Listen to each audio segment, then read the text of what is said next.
Hope you're going to have an awesome day today. Arrowverse here. Can you do me a favor? Hit the like and subscribe button while you're at it. Go ahead, push that bell for notifications so you can get the scoop of my newest upcoming videos.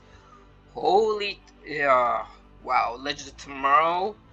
This is the 100th episode. It was directed by Caity. It's going to be a recap video, so let's dive right into it, shall we? So awesome. We have a bunch to talk about. It's going to be a mouthful also.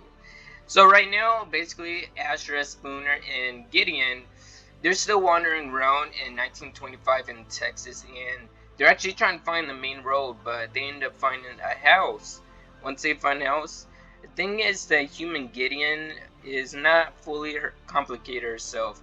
So she's knocked out, and they had to take her into a barn, and Ashe, she does a spell where they could get inside Gideon's mind and find out why she's being so corrupted and why her wires are so crosswired. So they're transported right inside Gideon's mind. It's kind of like supernatural when D went inside his mind. Other than that, so they're inside the brain of Gideon, which is crazy and awesome. And they see Jax. Jax is, I guess you could say, he's the manager. He's the manager of Gideon's brain. But in the future, 2013, there's Ava clone. There's young Bishop. Now, young Bishop keeps on having these visions where he sees the alien lizard creatures and the legends. He's confused. He doesn't know what's going on, but he did steal a little prototype from Gideon.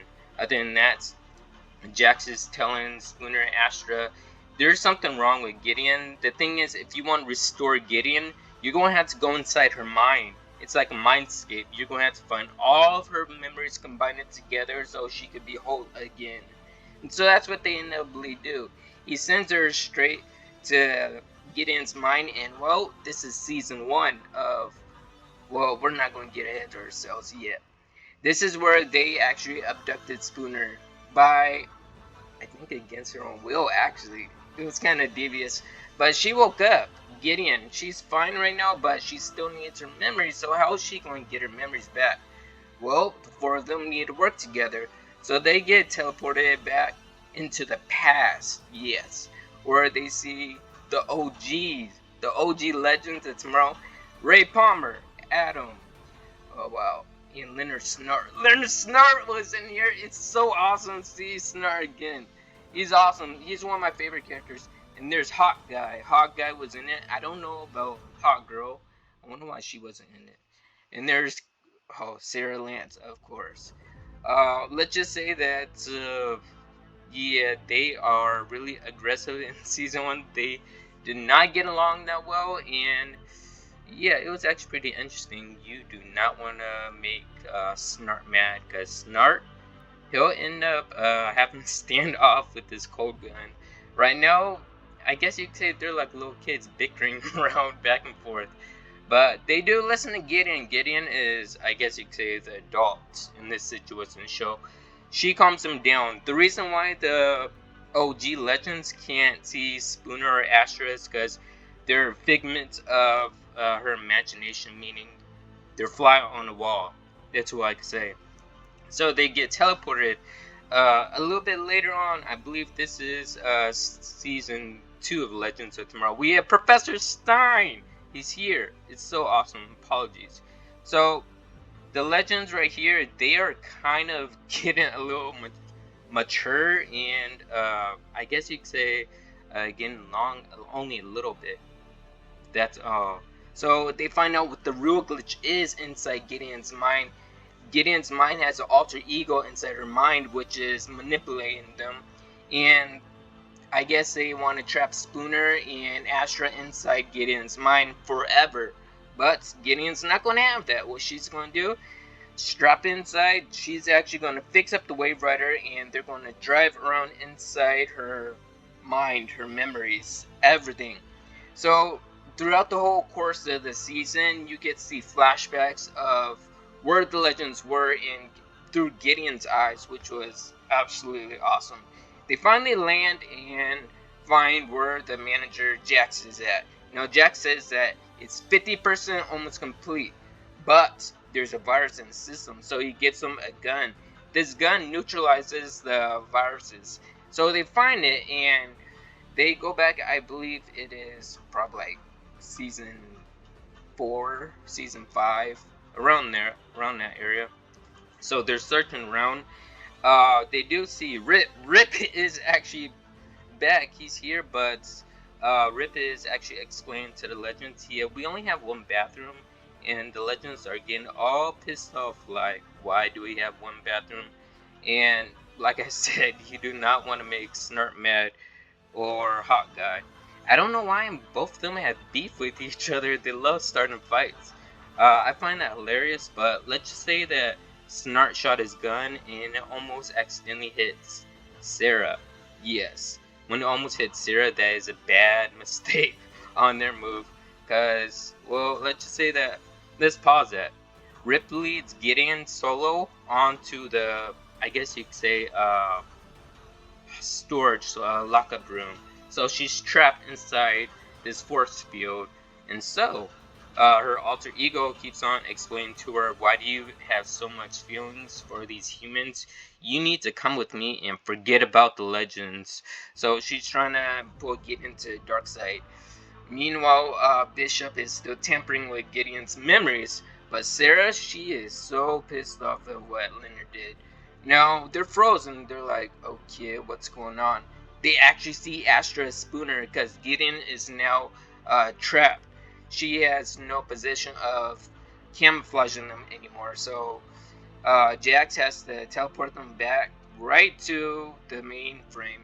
And Gideon's having all these flashbacks where it was dangerous times when there's Bayard died, Ava, Sara. There's a lot of legends that died in the past. So it's brainwashing her all again to her memories. Thing is that the reason why she respects humanity is because Rip implanted inside her. Now they're trying to track down all the legends that are actually, I guess you could say, inflicted.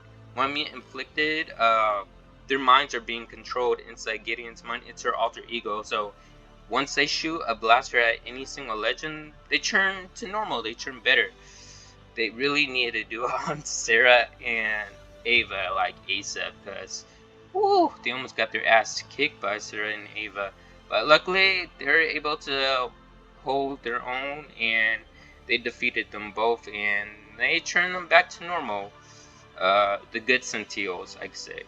So as soon as they're back to normal, the good Centios, they said that, yeah, Gideon is actually locked up. You need to release her right now. So they end up releasing her like ASAP, because they need Gideon to get out this mindscape and get her mind under control right now, because serious stuff's happening. Right now, they are fast forwarding. This is season 5 right here. This is like close to the ending of season 5. They're having a Christmas party. The reason why this is the close ending of season 5 is because, well, you do see Ray here. I believe Ray was in, yeah, and you see Nora Darhk. Nora is here. It's awesome. So this is before Nora and Ray actually left the Legends. They have a house on their own, basically. That's what I'm trying to say. Now they're having a little fun party, and now Gideon is starting to feel that human emotion again. She's starting to feel like, yes, this is where I belong. This is the Legends. They are my family. That's what I believe right now. And there's flashbacks where Gideon is actually in girls' night, I guess. Cool. And they are actually at a karaoke party inside the Wave Rider. And let's just say that, yeah, Caity could sure sing. It's pretty awesome. Sara was singing, I forgot what song. Let It Be June. Other than that, Gideon grabbed the mic, and she's one hell of a singer as well. I love it. She's awesome. Okay, she got to have her fun right there. And now it's time to go back and to confront the main, I guess you could say, villain in this episode, which was her alter ego. But Gideon says, I'm not going to destroy you. We're going to work together, but I'm going to be the one behind the wheel. Are you going to work with me, or are you not going to work with me? Either way, you are going to work with me. So her alter ego decides to go along with it. She says, alright, if you want to continue this route. Now Rip is, I guess you could say, This is the last goodbye of the legends, and she's actually seeing all these memories of her favorite legends and these people that are welcoming her into the family. They're trying to tell Gideon that you aren't just an AI machine. You are still a human. You are still a person. You do have a personality. You are and always will be one of the legends. And wow, that speech was actually pretty inspiring, especially the co-captains, Sara and Ava. I love it right here. Gideon's part of the family. She was always part of the family from the start. She was kind of like the mother of it all, and then now she grew to love the legends, all of them. It doesn't matter where the legends are at right now. Once you're a legend, you're always a legend, basically. That's what I could say. Then they see a blue light, and that's when they wake up. So when they wake up, they walk right out of the barn, and I suppose, well, let's just say that, yes, they're gonna try to find their way to New York and find the rest of the legends right now. But Bishop actually hacked into Gideon's mind frame, and he wiped out all of her emotions and memories. Crazy, I know. Other than that, I love this 100th episode of Legends Tomorrow. Hope you guys enjoyed this video. If you're new, subscribe to the channel as always, and yes, I will see you all in the next video, of course.